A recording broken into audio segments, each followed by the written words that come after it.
Here's my question.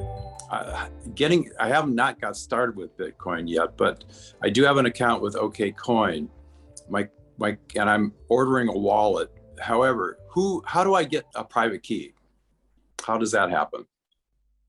When you can generate the private key with the wallet.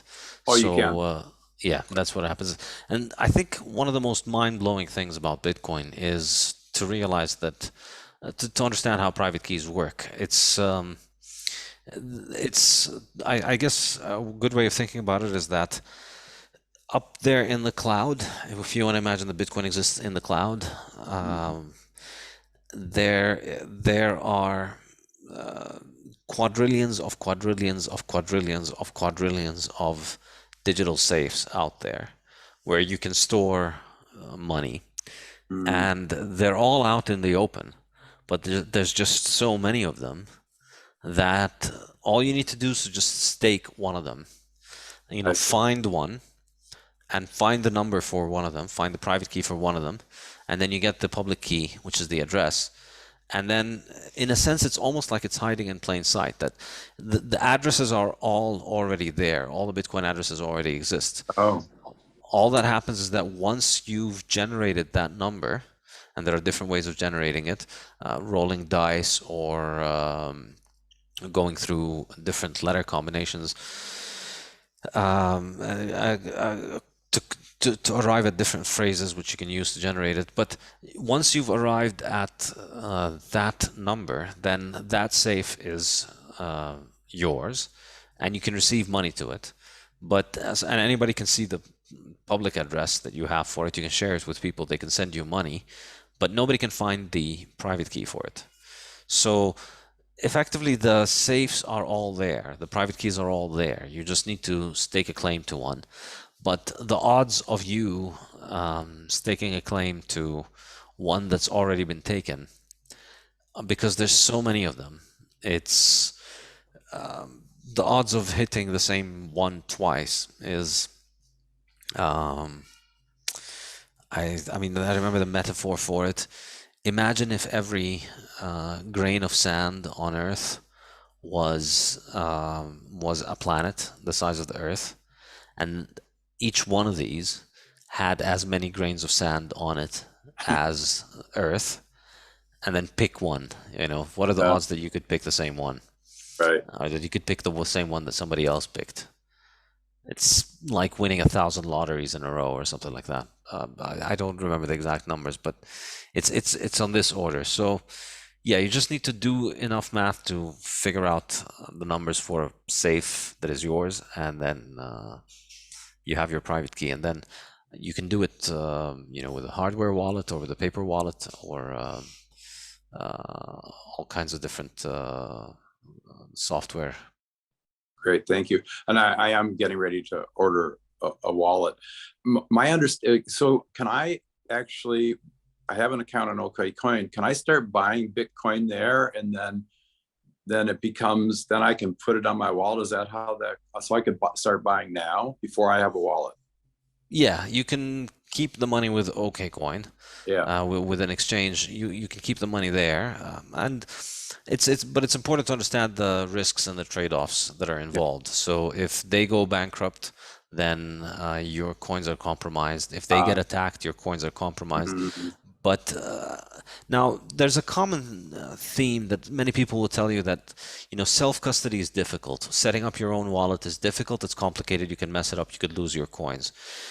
And there's the idea that if you just leave them with the exchange, well, the exchange is professional. They know their security better than you do.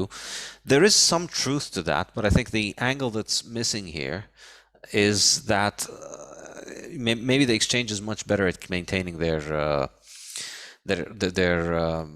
security than you, but you still need to maintain the security of your own account on the exchange. I And see. so you can get hacked yourself. This is the thing. So I recommend that you take your custody of your coins, because there's no escaping this responsibility. One way or the other, you're going to have to be responsible for it. So either you're going to take responsibility and put your coins on your own hardware wallet and secure that, or you're taking responsibility by putting your coins on an exchange, and then you're taking the responsibility of securing that exchange. And then if somebody can get into your email, if somebody can take your phone and get into your email, if somebody can, and this is the most common way in which they hack exchange accounts, if you set up two-factor authentication with your SIM card, that's a glaring security hole, and a lot of people have lost a lot of Bitcoin with that, because and this is where, it doesn't really matter how good the security of the exchange is. If somebody can go to your SIM card company and pretend to be you, and they just know a couple of details about you to convince the security, to convince the people at the company that they are you, they'll get a new SIM card, and they'll be able to activate a phone line in your name, and then they can log into your exchange account and have the SMS verification sent to their SIM card, and then they can enter the account. So yeah, it's securing your exchange account is no less sophisticated than securing your own hardware wallet. So I think it makes sense to just well, I mean, I don't know. I don't like to give people a lot of real advice, because this is always, what I'll tell you is to read more about it and understand the different trade-offs and the different risks, because everything that you do has an angle of attack, and so you need to think of which angle of attack is the one that is that you feel more comfortable handling. That's the key thing in my mind. Thank you so much. And does running a node give you any extra security? It gives you security. I mean, not so much in terms of securing your private keys, in that, like, if the issue of the security of the private keys is more of a physical thing, in that if somebody could take away your physical keys, if you have them stored, they could steal the physical key, and then your node isn't going to help. It's not like the node can help in that regard, but it can help in the, it helps you verify the veracity of the transactions that are taking place. So it's like, if you're getting a transaction, if you want to know that that transaction has landed in your address, the safest way of finding out that has happened is through a node. Thank you. Thank you so much. I really appreciate that. That clarifies a couple questions, and thanks for your book. It really laid out the whole mechanism of Bitcoin so well, I thought. So thank you very much. Thank you. Thank you so much.